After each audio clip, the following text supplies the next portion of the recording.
Hi, guys. Welcome to Own Your Essence, the podcast where healing meets empowerment. I'm your host, April DeMille, a psychic medium and a life coach specializing in grief, trauma, and toxic relationship recovery. This is a space for deep conversations, powerful transformations, and raw healing. Each week, we'll dive into soul centered topics like psychic mediumship, the supernatural, metaphysical wisdom, emotional grief, addiction, mental health, spiritual wellness, and self discovery. Through inspiring interviews and personal insights, this podcast is here to spread awareness, spark connection, and support your healing journey. If you're ready to set boundaries, reclaim your confidence, and step into your true power, you're in the right place. Let's own your essence together.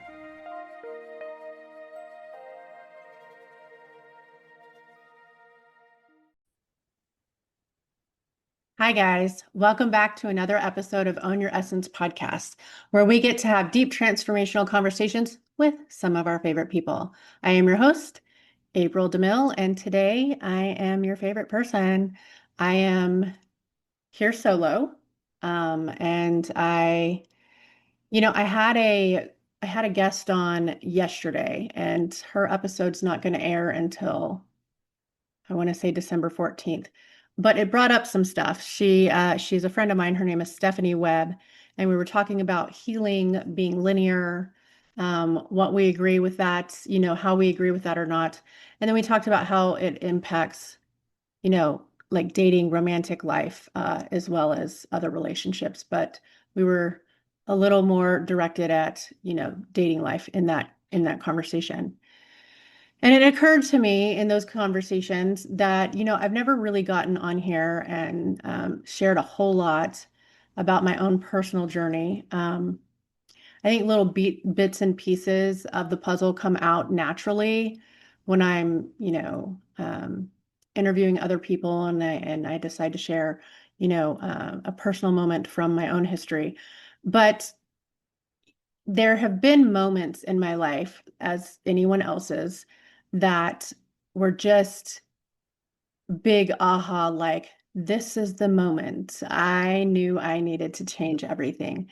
And that reminder came up when Stephanie and I were talking yesterday, because I did briefly discuss uh, that I had practiced celibacy for a pretty long period of time, and I had been single for 11 years. So I decided, since that was such a drastic shift in my personal journey, I wanted to share about that journey, and I wanted to share about the other part of that story was how I accepted and decided to lean into my psychic mediumship, because that part was also not something I was willing to embrace until I was 38 years old. So, yeah. So, I'm going to do that. I'm going to sit here and shoot the shit with you guys and tell you a little bit about myself, and then I'll hop off of here and see you next time. But I guess I'm going to start with the psychic stuff. I was born, I always say I was born on, like switched on. So I was always a psychic medium. Um, Unfortunately, a lot of us have to go through um, hellfire in order to accept that, and others around us to accept it. And some people don't. It's, some people have others that have paved the way for them, before them in the family or whatever. I did not have that. So I had to go through hellfire. So that was fun. So I had very, very vivid early memories from the time I was in diapers of experiences with other beings from other realms, and spirits in my bedroom, standing around my bed, whispering my name, tugging on my blankets, playing with my hair, from a very, very early, as long as I can remember. That has always been the case. Um, Being a dream walker and moving through realms, and astral travel and projection, all the things. So there's so much to that, but I will say that, long story short, it took me until I was age 38 to finally to finally say, okay, clearly I can't get rid of this shit. I've tried that for 38 years and that never worked. So what can I do different? And so what had happened was my youngest my youngest daughter died in 2012. And as soon as she died, her spirit did come visit me.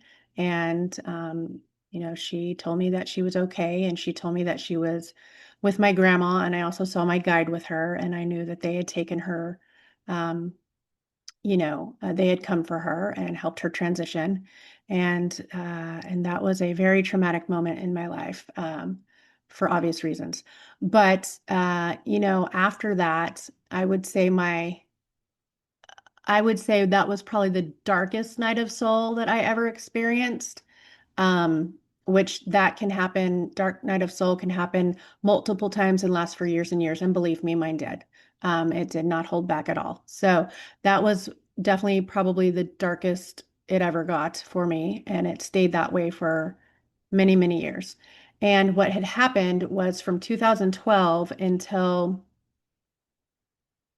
so I didn't come out as a psychic publicly until March of 2017. I have to write this down because I will forget my own timelines. 2017. Okay. So in 2017, so from 2012 to 2017, I was going through pure hell. I lost my daughter. I was homeless. I was sober. I did at least have my sobriety. That's probably the only thing I had. I'd lost my other children because I'd also didn't have a home where I could care for them. So they had to go live with other family members. I had lost myself. Anything and everything that I understood that was what I was attached to as a me thing was gone. I'd lost friends, family, all like so much was just gone literally overnight. And and during that time, even though I stayed sober, which still to this day I don't know how the fuck that even happened, but for that 5 years, I still was just like running and running from the pieces of me that needed so badly to be seen, hence the psychic medium stuff. And once I got to 2017, even though I was sober, I was still vaping a vape pen because I was trying to quit vaping, like quit smoking. And so I was vaping and I was still taking one medication. I'd spent years and years on medications, which at the time were necessary because I absolutely would have killed myself. Um, and and so I had been slowly tapering off of these medications, even against, you know, doctor suggestions because I felt like I knew what I needed better than they did. And I'm not saying that my journey is the same for, is something that I would suggest for everyone, but it's what worked for me. So I was tapering off my medications. I knew that I wanted to just get to the core, the center of who I was, and I didn't even know what that meant anymore. It was so far gone that I didn't even know what that looked like. I didn't know what my baseline was. I didn't even know if I had a baseline anymore. So I started taking myself off these medications. I was still drinking caffeine, lots of it, still vaping, and eating horribly, not caring for myself and also when you're homeless, it's really hard to do those things. Um, and so I had gone to stay in Oregon with a family member in 2017, and I had decided that I was going to stay right there on her couch and I didn't care what happened, but I was not going to take this medication anymore, ever the fuck again. It was the last medication I was on, but I refused to take it ever again. I was not going to smoke again. I was not going to put caffeine and all these harmful things into my body. And I didn't care how long I had to sit on that couch to wake up and do it. I didn't care if I died trying to do it. I didn't care. One or two things was going to happen. I was either going to die and I was okay with that. Or I was going to wake up like completely different and free of all these chains that were binding me. And I wasn't necessarily okay with that. Like if I had a preference and I did, I would have rather died. Um, but either way, no matter what happened, I was going to sit right there for however long it took, and I was going to be different. And so that's what I did. It took me about 3 or 4 days, and I laid there in fever, sweating it out, sicker than fuck, so sick. And I think about the fourth day, I woke up and I was like, God damn it. I woke up. I'm not dead. Fuck. So clearly I would have preferred death, but I was like, fuck, I'm still here. Shit. And so I was like, well, guess I better make the best of it because I don't know what else to do. But the one thing was my body was different. My mind was different. I was different. And that was the moment that my mind was clear enough to decide that something else needed to change. And my guides were barking at me and they were like, you keep running from these pieces of yourself. Have you thought about leaning into it? And I'm like, no. Why the fuck would I do that? I was like, why would I ever consider embracing the psychic medium shit? I hated it. It was the one thing that set me apart. And people treated me different and people, you know, um, were afraid of me. They either loved me or they hated me. There was like no in between. It was so strange. And I was like, why would I want to embrace that part? And so I sat there and I was like, but you're right. The only thing different that I've never done was lean into it. I spent all these years running from it. I've never ever once considered what would it be like if I actually like embraced it.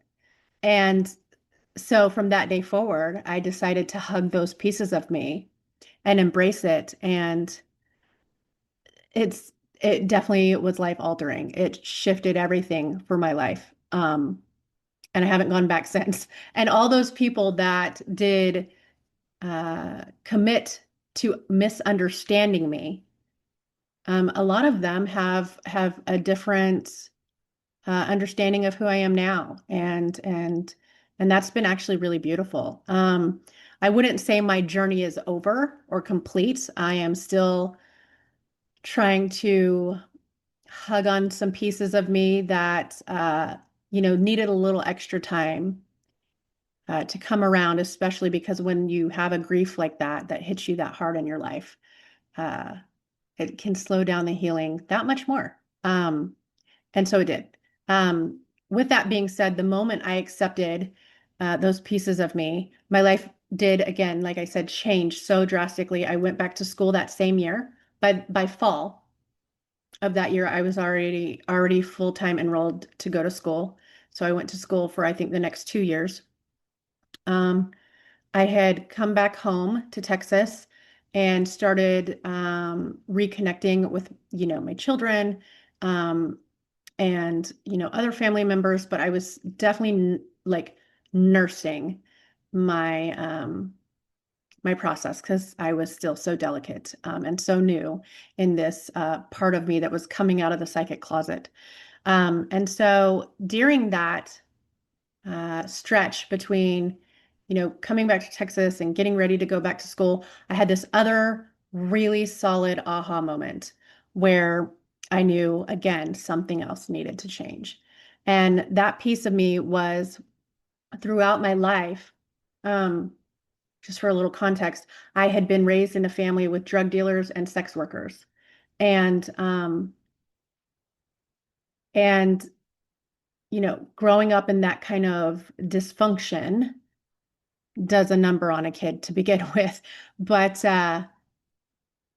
I definitely followed in a lot of those footsteps, right? Like we're products of our environment. So, I was conditioned to. And so with that being said, I had noticed that I had a lot of sexual avoidance issues and sexual addiction issues all at the same time. And since I had gotten sober, my body would naturally look for what can I cling to next? How else do I fill the voids? There's no drugs. There's no other like addictions. So how can I fill this void? And so I was filling the void with promiscuity and sexual addiction and sleeping around and um, going out and having flings and sleeping with couples and doing all the fucking things that were wild and I maybe should have done in my 20s, but now I was like grown and reliving things that maybe I should have done back then. I don't know. I can't give you all the whys. I don't know. But I do know that in those moments, in 2017, I'd realized because I had this need, this void to be seen and loved and all the things because I couldn't love myself, right? So, and I kept abandoning myself. So I kept setting myself up with other people that would abandon me. And it never failed. It worked every time. Um, and so that pattern was ingrained in everything I did. And so I had come to the realization that let me backtrack a little bit. Some of the relationships I'd gotten into were extremely violent. I had a man cut me with a knife. I'd been beat. I'd been raped several times. There were lots of really nasty, violent experiences through that, and a lot of that was, I'm not trying to take blame for all of that because some of that stuff's just absolutely not okay. Um, but also, I could still sit in those moments and realize that I was putting myself in situations and making myself available to situations that were not safe. And so this other realization was I keep attracting all these broken, unavailable, abusive, violent men. And with that awareness, I had decided, well, what's the common denominator in all those stories? And it was me. I was the common denominator in every one of those fucking stories, in every timeline, in every trajectory. It was me over and over, making those choices, whether or not I knew I was doing it or it was subconscious, unconscious, whatever. It didn't matter. The fact of the matter was I was still playing the biggest part in putting myself in those situations. And so in that moment, I had decided that I was going to embark on a journey of celibacy. And what that meant, because celibacy might have a different meaning for everyone. Some people think it's like, oh, we're just not dating or whatever. What that meant for me was I had decided that because I didn't have a healthy relationship with myself, I definitely couldn't provide that for someone else. And so I knew I was attracting all the wrong individuals, and I needed to work on myself. And that meant my idea of celibacy was like the kind that you would see through a monk or a Catholic nun. So there was no touching myself. I had to divorce from myself, and no one else was going to touch me either. Now, I will say I didn't think that that journey would last as long as it did. I thought for sure, I was like, well, I'm at least going to commit to this for a year, right? So I had entered the journey thinking I'm going to give it 1 year. A year came, and I would say that first year was definitely the more challenging year. But by the time I hit the end of that year, it was not hard at all. It was really not hard at all. It wasn't a struggle. I didn't have to think about it. It was a lifestyle. Now it was a choice. And I went through celibacy for 6 years. Um, so from October of 2017 until let me see, October of 2023. Yeah. That's right. Okay. So from October of 2017 until October of 2023, I was celibate for those 6 years. Yeah. So in October of 2023, uh, well, actually, I would say the fall of 2022, I had to ask a friend for help. She was a healer too. And I was like, look, I feel like I've come to a place in my celibacy journey where it's kind of counterproductive, right? Because I've done all this healing and I've done all these things, and I need to actually practice what I preach and put these things into action. And you can only go so far, right? In your healing journey. It's easy to say you practice what you preach if you're not actually putting in action and trying it in the real world. And that's where I was. I was like, look, it's easy for me to stay celibate because, you know, um, that's all I know right now. But I knew I needed to actually practice making the same healthy, good decisions while in romantic connections? How do we not lose ourselves? How do we still stand strong in our boundaries and our choices and our desires and our wishes, whatever it is? I still needed to know if I had the same strength practicing those in a relationship as I did when I was by myself and celibate. So I had asked a friend, her name is actually Amanda Quick. She is a friend of mine and she's an amazing healer as well. And I said, look, I need to shift from this into being brave enough to lean into my body and my desires and practice what that looks like in real life, like in real time, right?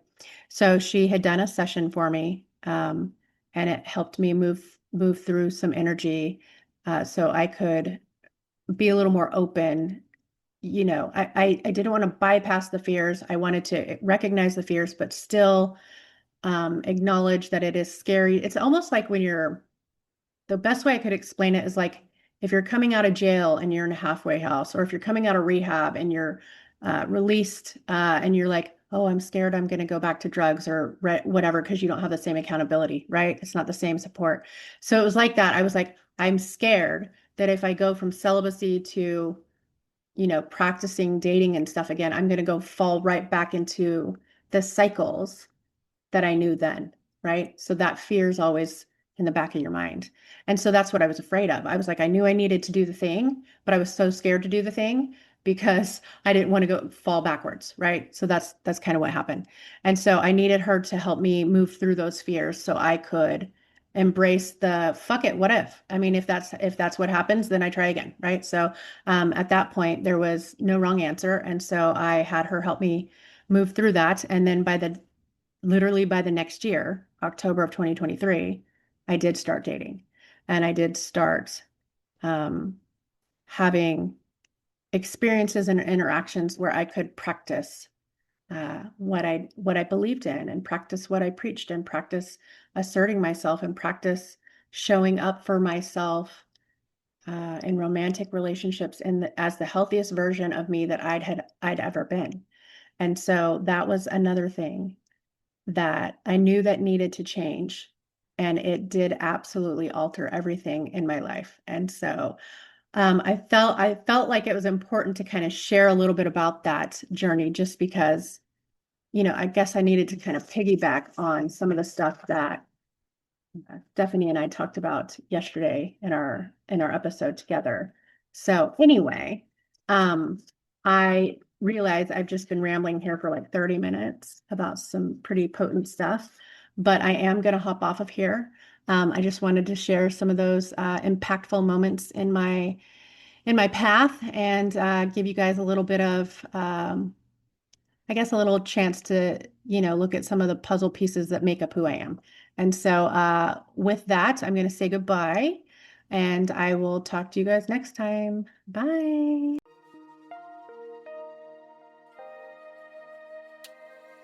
Thank you for joining Own Your Essence. I am beyond grateful to our guests for sharing their wisdom, and to you, our listeners, for being part of this journey toward healing and empowerment. If today's conversation resonated with you, please feel free to subscribe, leave a review, and share this space with others who might need it. If you have questions, topic ideas, want to be a guest, or would like to work with me privately, send an email. I'd love to hear from you.